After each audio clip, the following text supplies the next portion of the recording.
Halo, assalamualaikum warahmatullahi wabarakatuh. Selamat berjumpa kembali di materi pemrograman web lanjut sesi ke-13, yaitu materi deployment.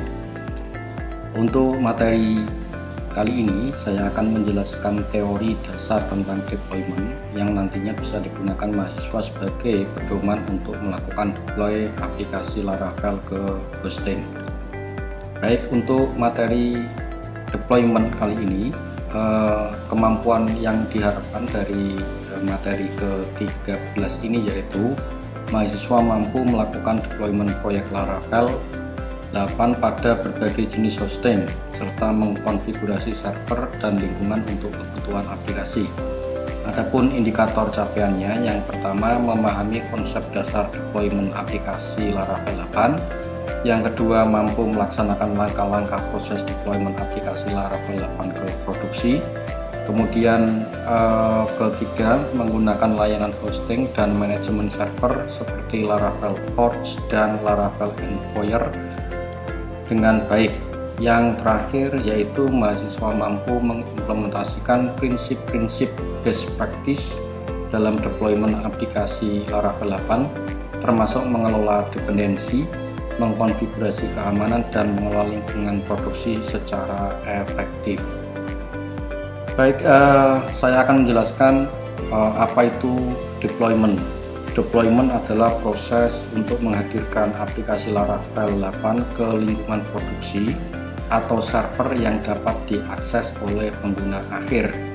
Jadi dalam proses ini kita akan menyiapkan aplikasi Laravel kita supaya bisa diakses oleh orang lain dari perangkat yang berbeda, atau kalau ini ditempatkan di server berarti harus bisa diakses oleh pengguna menggunakan perangkat komputer atau gadget.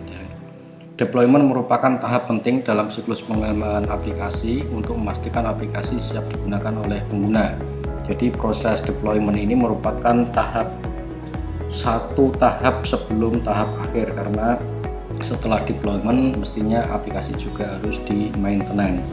Dalam proses deployment, aplikasi Laravel harus diatur dan dikonfigurasi dengan benar di server produksi untuk memastikan kinerja dan keamanan yang optimal. Karena di server lokal dengan server produksi ini akan berbeda konfigurasinya. Sebagai contoh, di server pengembangan misalkan kita menggunakan lingkungan pengembangan berbasis sistem operasi Windows. Ketika kita deploy ke server berbasis Linux, ini akan berbeda ya, terutama path dan konfigurasi yang lain seperti konfigurasi database dan lain sebagainya. Metode yang digunakan untuk deployment yang pertama bisa menggunakan FTP atau File Transfer Protocol. Jadi ketika kita mau mengunggah file ke server, ini kita bisa memanfaatkan FTP client namanya. Jadi nanti bisa dicari oleh mahasiswa apa itu program FTP client. Yang kedua menggunakan Git. Ya, Git bisa digunakan untuk mengolah kode sumber aplikasi dan melakukan pull di server produksi. Jadi hampir sama dengan FTP, namun ada tempat penyimpanan sementara di dalam Git. Yang selanjutnya ada aplikasi pihak ketiga namanya deployer. Jadi nanti proses deploy-nya akan diotomatisasi oleh program deployer namanya. Yang terakhir, platform sebagai layanan atau PaaS ya, platform as service, menggunakan layanan cloud seperti Heroku, AWS atau Google Cloud untuk deployment. Langkah-langkah yang dilakukan dalam kegiatan deployment, yang pertama menyiapkan server web yang kompatibel seperti Apache atau Ning ya, engine dan menginstal PHP. Jadi pastikan di server telah diinstal aplikasi atau web server seperti Apache atau Nginx ya, Nginx. Yang kedua, lakukan konfigurasi server web untuk menjalankan aplikasi Laravel dengan memperhatikan kebutuhan spesifik aplikasi. Bisa dibaca di requirement untuk aplikasi Laravel di website resminya Laravel 8. Yang selanjutnya menginstal ekstensi PHP yang diperlukan, misalkan BDO, MD-String dan lain-lain. Ini di pertemuan 1 dulu juga sudah saya jelaskan kebutuhan ekstensi yang wajib ada atau harus diinstal atau harus di uncommon ya. Kalau biasanya instalasi standarnya itu biasanya di common atau dikasih komentar atau dimatikan. Yang selanjutnya menginstal dan mengkonfigurasi database server seperti MySQL atau PostgreSQL. Yang paling umum karena kita mengembangkannya menggunakan MySQL atau MariaDB, berarti nanti untuk proses produksinya kita menyiapkan MySQL atau MariaDB. Selanjutnya proses deployment dengan Git ya. Yang pertama mengatur repository Git untuk proyek Laravel 8. Jadi yang umum digunakan di kita itu kan ada GitHub, jadi nanti bisa menggunakan GitHub. Kemudian langkah selanjutnya membuat branching atau cabang khusus untuk produksi. Yang selanjutnya menggabungkan perubahan dari branch pengembangan ke branch produksi, menjalankan perintah composer install dan composer dump autoload di server produksi. Selanjutnya mengatur konfigurasi aplikasi di server produksi seperti file env, config, permission file dan lain-lain.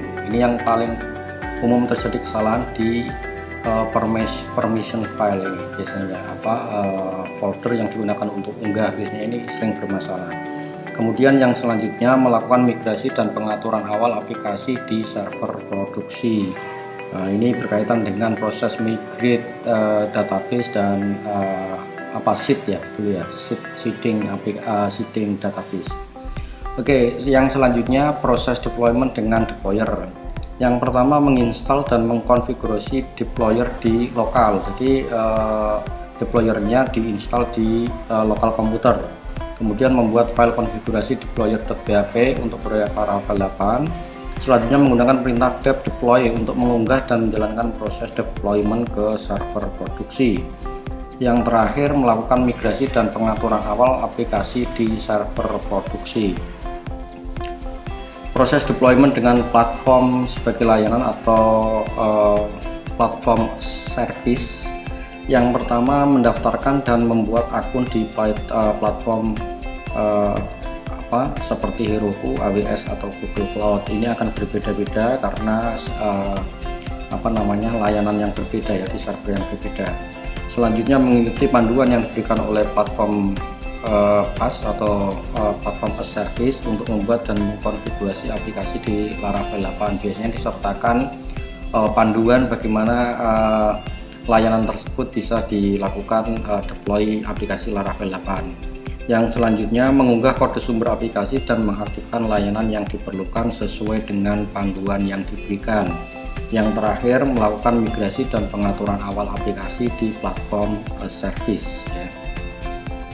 Oke, setelah aplikasi dideploy dan ditempatkan di server, hal yang tidak kalah penting dari proses pengembangan sebuah aplikasi yaitu mengelola lingkungan produksi dengan baik, seperti memperbarui keamanan, melakukan backup dan monitor kinerja aplikasi, terutama dalam hal memperbarui keamanan karena aplikasi kita secara kontinu akan atau harus diupdate secara terus-menerus sesuai dengan layanan Laravel yang ada, dan ini yang kita gunakan atau kita pelajari baru di Laravel 8, sedangkan hari ini sudah ada Laravel 11. Yang terakhir memperbarui aplikasi secara berkala dengan mengikuti prosedur yang telah ditentukan untuk menghindari downtime atau masalah lainnya.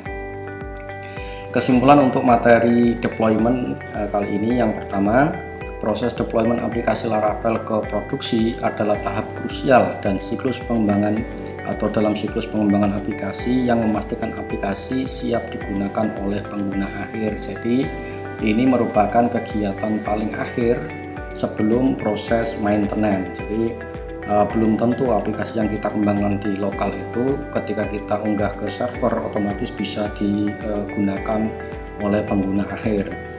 Yang kedua, langkah-langkah utama dalam proses deployment meliputi persiapan server produksi, mengunggah kode sumber aplikasi, mengatur konfigurasi aplikasi di server produksi, dan menjalankan migrasi serta pengaturan awal aplikasi.